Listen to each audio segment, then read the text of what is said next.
کہا جاتا ہے سندھ میں بدین کے جنوب میں کچھ کے عظیم رن کے مرکز میں روپا ماری یعنی روپا کا محل نامی جگہ ہے۔ اس وسیع و عریض علاقے میں مٹی کا ایک نچلا مخروطی ٹیلا اور لکڑی کے چھتری کے نیچے ایک بے مثال قبر ہے۔ ارد گرد کی زمین مٹی کے برتنوں سے بکھری ہوئی ہے تاکہ ہمیں ایک بھولے ہوئے شہر کی یاد دلائے۔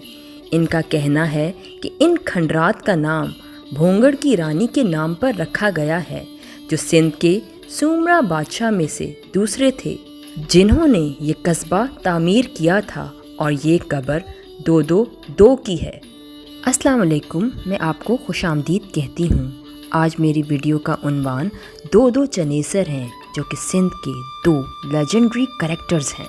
سومرا خاندان جس نے موجودہ سندھ کے بیشتر حصے پر حکومت کی، عقیدے کے لحاظ سے مسلمان تھے لیکن بہت سی ہندو راجپوت روایات کی پیروی کرتے تھے۔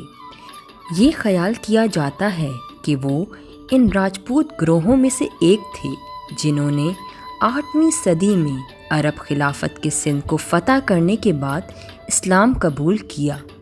1024 میں غزنی کے تخت الٹنے کے بعد سے سومرا دوسرے مسلم راجپوت گروہوں کی حمایت سے حکومت کر رہے تھے۔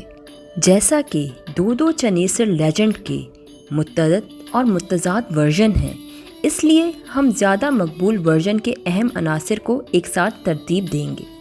کہا جاتا ہے ایک سومرا بادشاہ کی 2 بیویاں تھیں، ایک لوہار کی بیٹی اور ایک راجپوت رئیس۔ بادشاہ کی پہلی بیوی جو کہ لوہار کی بیٹی تھی، اس سے اس کا ایک بیٹا پیدا ہوا جس کا اس نے نام کمال الدین چنیسر رکھا، اور ایک بیٹی پیدا ہوئی جس کا نام بلقیس بھاگی رکھا۔ کچھ عرصے بعد راجپوت بیوی کے ہاں بیٹا پیدا ہوا۔ اسی دن بادشاہ ایک جنگ میں مر گیا۔ اس بیٹے کا نام اسد الملک 22 تھا۔ جب تک شہزادے بڑے نہیں ہو جاتے تو نگران حکومت یعنی ریجنسی مقرر کی گئی۔ برسوں بعد شہزادہ 22 کو امرا کے دباؤ میں سلطان کے طور پر چنا گیا۔ شہزادہ چنیسر بڑے لیکن ادنا تھے اور اس لیے مسلمان راجپوت سرداروں کے لیے ناقابل قبول تھے، لیکن 22 نے نشست لینے سے انکار کر دیا کیونکہ اسے یقین تھا کہ اس کا بڑا بھائی تخت کا صحیح وارث ہے۔ اس نے محسوس کیا کہ چنیسر پارلیمنٹ کے فیصلے سے ناخوش ہوگا اور جارحانہ رد عمل کا اظہار کرے گا۔ اسے ڈر تھا کہ اس سے خطے میں بدامنی اور عدم استحکام پیدا ہو سکتا ہے۔ 22 کی دلیل نے پارلیمنٹ کو اپنے فیصلے پر نظر ثانی کرنے پر آمادہ کر لیا اور چنیسر کو بادشاہ منتخب کیا گیا۔ چنیسر میں ایک ہی عادت تھی کہ جب بھی وہ کام کرتا اپنی ماں کی رضامندی ضرور حاصل کیا کرتا تھا۔ تاہم جس دن تاج پوشی کے لیے مقرر کیا گیا تھا، چنیسر نے اپنی ماں کی رائے طلب کرنے کا فیصلہ کیا۔ اس نے پارلیمنٹ کے کچھ ممبران کو ناراض کیا جنہوں نے اسے عدم فیصلے کی علامت کے طور پر دیکھا اور چنیسر کی غیر موجودگی میں 22 بادشاہ کو تاج پہنانے کا فیصلہ کیا۔ جب چنیسر شاہی دربار واپس آیا اور 22 کو تخت پر بیٹھے دیکھا تو اسے اپنے بھائی کی طرف سے دھوکہ دہی کے طور پر دیکھا۔ جوابی کارروائی میں اس نے دہلی کے حکمران سلطان الہ الدین خلجی کو سندھ پر حملہ کرنے کی دعوت دی۔ بدلے میں چنیسر دہلی کے سلطان کو اپنا حاکم تسلیم کرے گا اور اپنی بہن کی شادی بھی خلجی سے کر دے گا۔ سلطان راضی ہو گیا اور جنرل ظفر خان کی قیادت میں ایک بڑی فوج نے سندھ پر حملہ کر دیا۔ یہ جنگ تقریباً 7 دنوں تک جاری رہی۔ جب چنیسر اور خلجی کی فوج سندھ کے قریب پہنچی تو 22 نے اپنے بیٹے بھونگڑ اور بھتیجے یعنی چنیسر کے بیٹے نگر کو اپنے بھائی کو روکنے پر آمادہ کرنے کے لیے بھیجا، تاہم لڑکے اسے قائل کرنے میں ناکام رہے۔ ان کے پاس اپنی لڑائی کے سوا کوئی چارہ نہیں تھا۔ یہ درج ہے کہ اپنے بیٹے کو دیکھ کر چنیسر نے اس سے ہاتھ ملانا چاہا، لیکن ناگر نے یہ کہتے ہوئے انکار کر دیا، میں بادشاہ 22 کی فوج کا سپاہی ہوں، میں غدار سے ہاتھ نہیں ملا سکتا۔ اس کے بعد ہونے والی لڑائی میں سومرا خاندان کے جوان بیٹے شہید ہو گئے۔ شدید لڑائی میں ناگر اپنے باپ کے ہاتھوں مارا گیا۔ دودو کے پاس اپنی سلطنت کے دفاع کے لیے 5000 سپاہیوں کی فوج تھی۔ افسوس کی بات ہے کہ اکثریت غیر تربیت یافتہ تھی اور انہوں نے کبھی کسی جنگ میں حصہ نہیں لیا تھا۔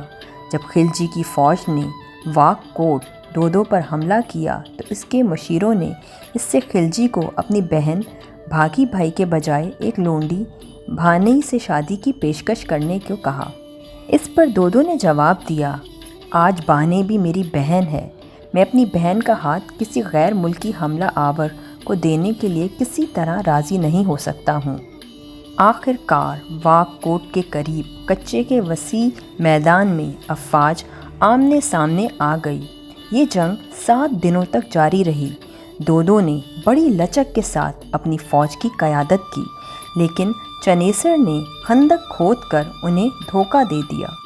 دودو کا گھوڑا خندق میں گرا اور نیزے پر اترا جو دودو کے جسم میں گھس گیا۔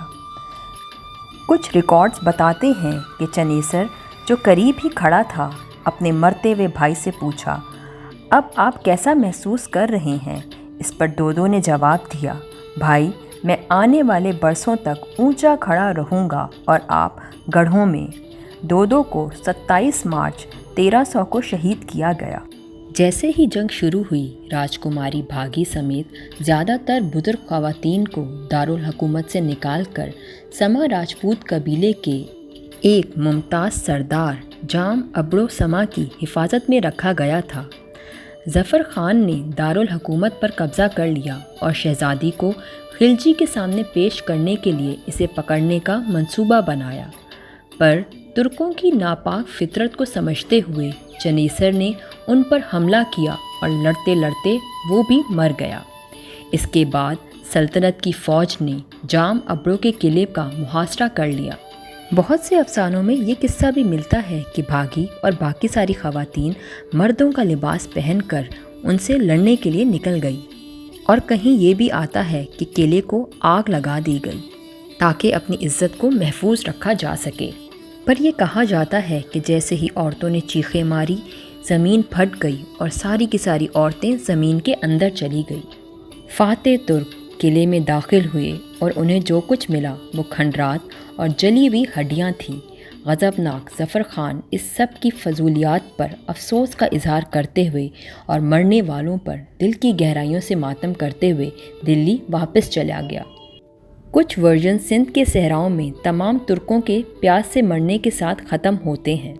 یہ دودو اور چنیسر کا رومانس ہے جس کو نسل در نسل سنایا جاتا ہے۔ سندھ کے لوگ اب بھی اپنے بیٹوں کے نام دودو رکھتے ہیں، جو بہادروں میں سب سے زیادہ بہادر تھا۔